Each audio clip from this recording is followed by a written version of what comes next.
Hi, good morning. It's Joe again. I'd like to welcome you to another 7-Minute Social on Monday morning. Thank you for joining us today. Thank you for tuning in. I hope that you had a wonderful weekend. Those of you who are fathers, I trust that you had a wonderful Father's Day.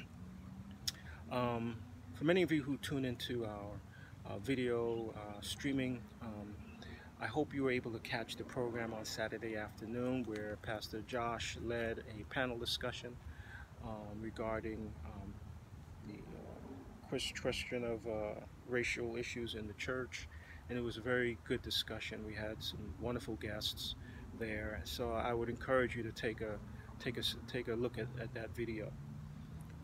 In light of everything that's been going on regarding all of the protests, of the social unrest that's been happening here in the United States and around the world. Just been reading my Bible a bit, and tuning into other programs as well. Trying to just take a look at what's happening.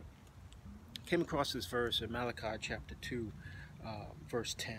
Malachi asked the question, "Have we not all one Father? Hath not one God created us? Why do we deal treacherously every man against his brother by profaning the covenant of our fathers?" We've been sold a lie. We have been sold a lie.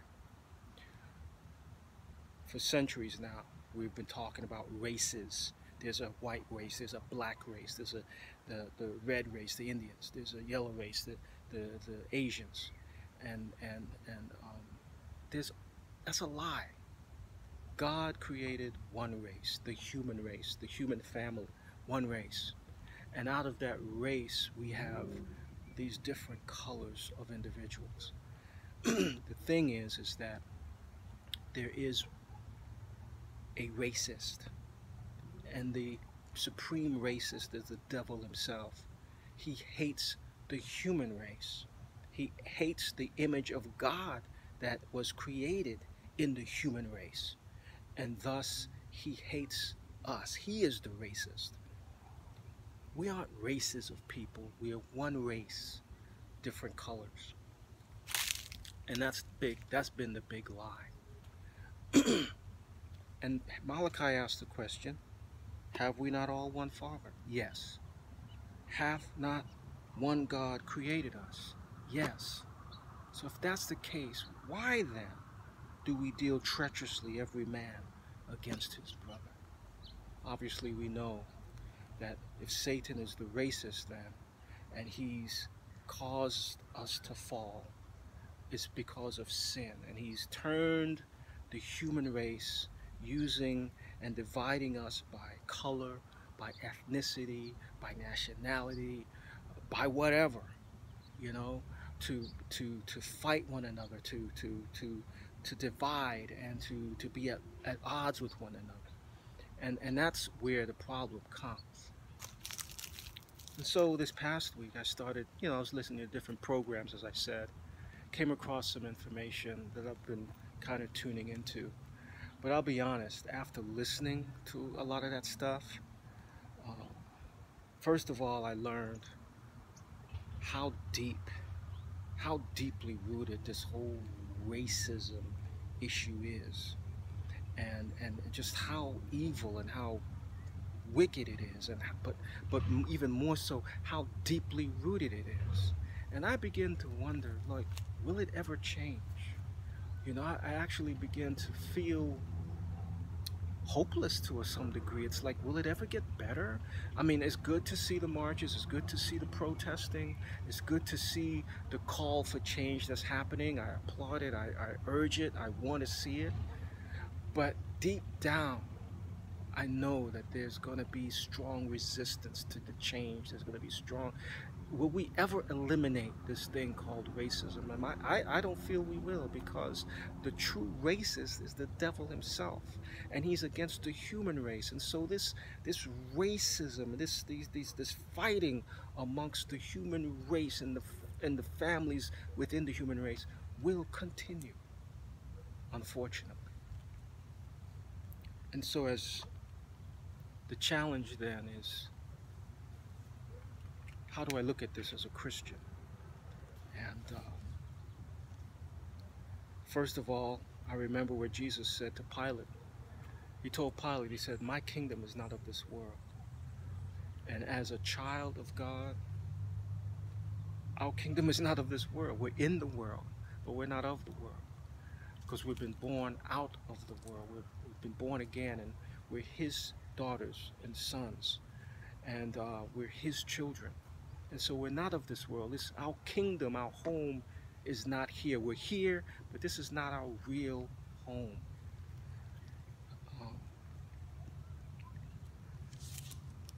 And I think it's Hebrews chapter 11 that kind of points that out. Let me go there real quick. Hebrews chapter 11, reading verse 13.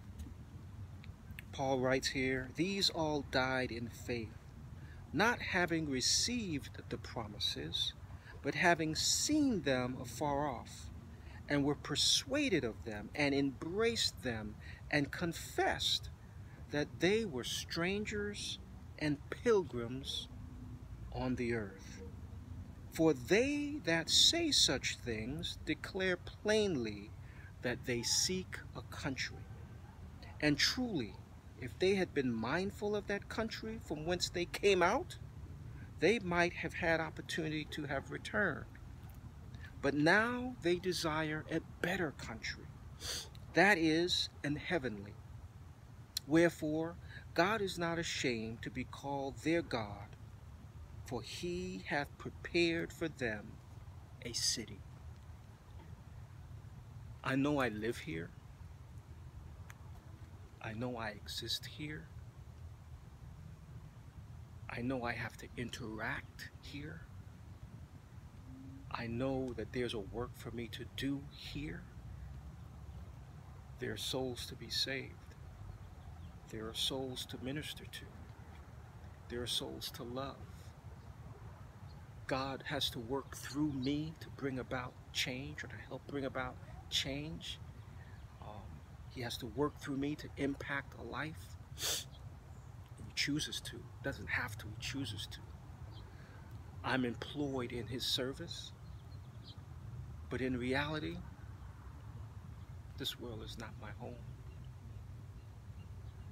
I'm looking for a better city whose builder and maker is God. And so,